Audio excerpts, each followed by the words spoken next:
to get engaged, and sometimes those are the most creative moments.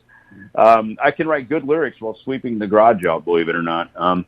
And these thoughts start coming to me, and those are the moments when I can just, my mind just drifts, so I'm always writing. I'll be writing there. I'll be sitting backstage in Poland or Argentina.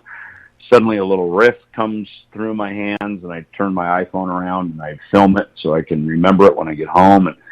And then when I get home, like this little season right now has actually been very productive for me because I've been able to sit and compile a lot of these ideas. And when I'm listening back to them, I go, okay, that's something that would be pretty cool to take over to Dave, and let's see if it might work in a Megadeth setting. And then I'll go, this is something that probably might work with, I do some stuff with Frank Bello from Anthrax. We've got kind of more of a kind of little modern rock band called Altitudes and Attitude.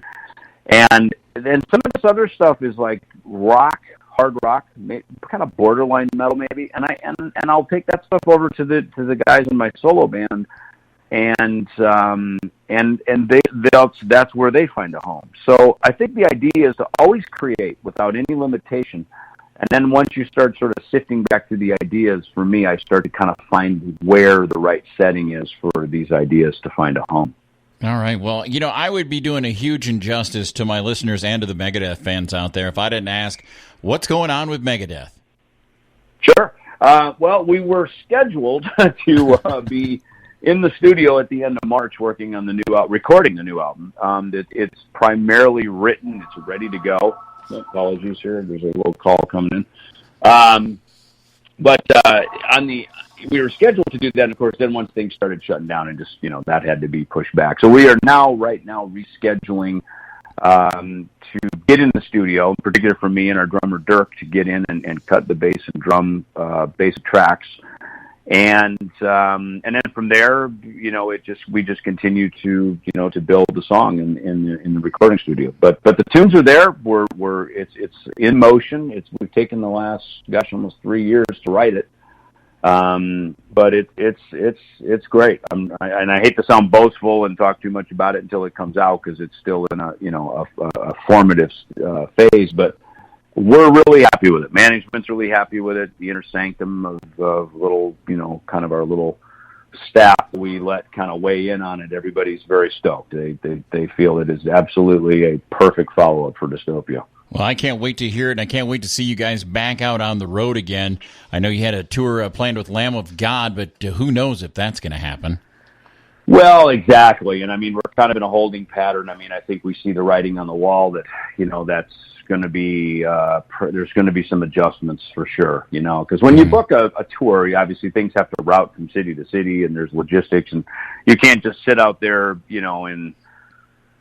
as much as I'd love to hang out with you there in Wisconsin, we can't just take a week off in Wisconsin. You know what I mean? Exactly. The bills have to be paid, you know what I mean? So, yeah, so a lot of it is, look, there's parts of the country where that probably will be open and would be fine to have some type of events, but, there's, most of the country, we're not there yet, so I'm sure if there's adjustments that'll be made, we'll announce those over at Megadeth.com.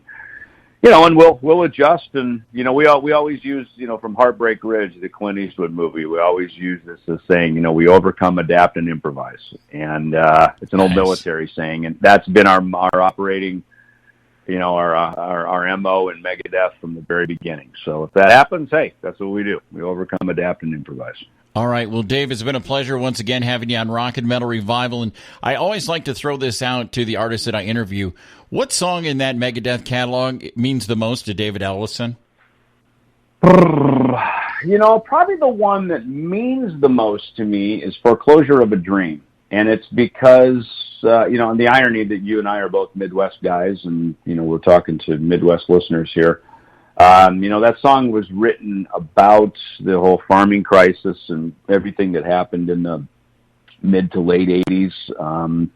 And of course, at that point, I had moved away. I lived in California, so I'd call home and talk to my family, and my mom and dad would tell me, look, things have really changed. It's not what it was, and we are really going into an adjustment period. My mom went back to work as a nurse in Jackson, Minnesota, and so it was a very different life. And Dave and I went back to I brought it back to Jackson. Wow.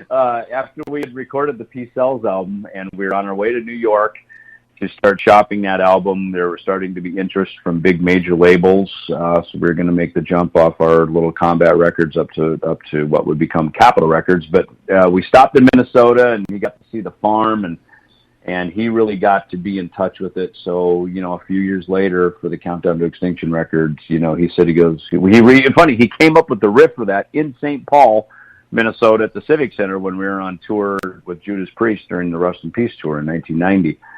So just a few months later, he said, you know what, why don't you write the lyrics to the song, and let's use that title, Foreclosure of a Dream, that we saw on TV back in Jackson, and let's make it about your farm, your home, and the people of the Midwest. So that's a near and dear song for me. Well, I'll tell you what, why don't we spin that here on Rock and Metal Revival, and Dave, you're always welcome to come back. We'd always love to have you here.